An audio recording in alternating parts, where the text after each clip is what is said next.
All right, YouTubers, Instagrammers, this is our 2015 tractor project. We started then. We've still got to wire it and a couple other little things, but for the most part, it's done.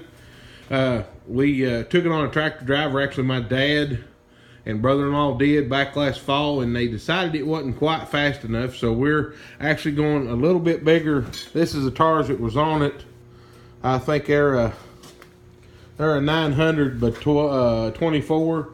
We're going to put a 12 by 24 on it. Make a little bit bigger tire in the back, which gives a little more ground speed.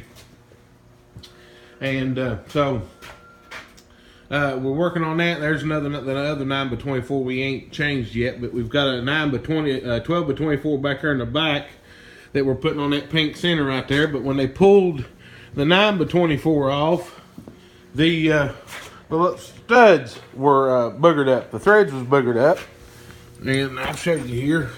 They look like they're stripped just a little bit. If it'll focus, there we go, kind of. It ain't gonna focus on me.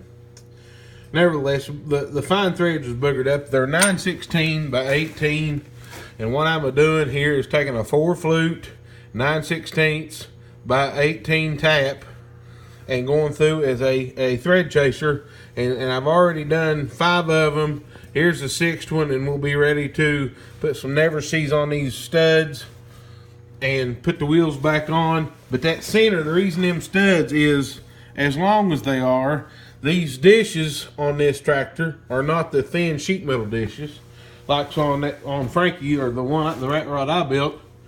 This one's got cast iron. You can see how thick they are. They're cast iron. They're part of the system on these A's.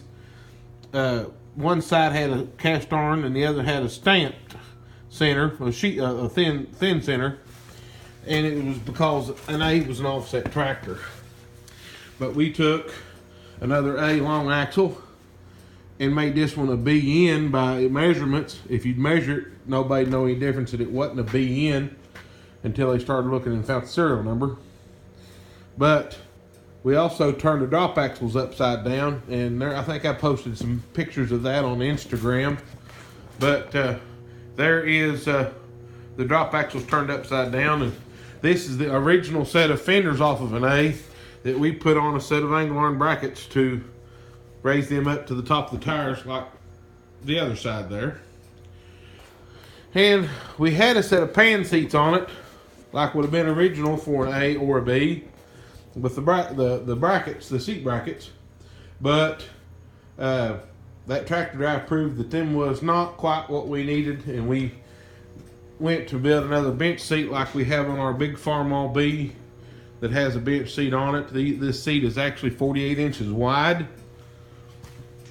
and gives you a nice padded back and a nice padded bottom. Here's the bottom. Get to sit on in the back, right there, and that'll make a nice seat to sit on and be comfortable to ride one way or the other. I kind of like the pan seats because I can climb on this tractor from the back. I can't with this on it. This one's a little harder to get on and off of because of the way the steering wheel's positioned. And this steering wheel ain't set up like I set mine up to where I can remove it for the driver to get on and off easier. But, you know, this one's actually my dad's. We built it first, and that's what gave me the idea to build the one I built the way I built it. Because I didn't want the wide front end, I wanted a tricycle. In which this one's 6 foot long versus mine being 10 foot long. All right, see you.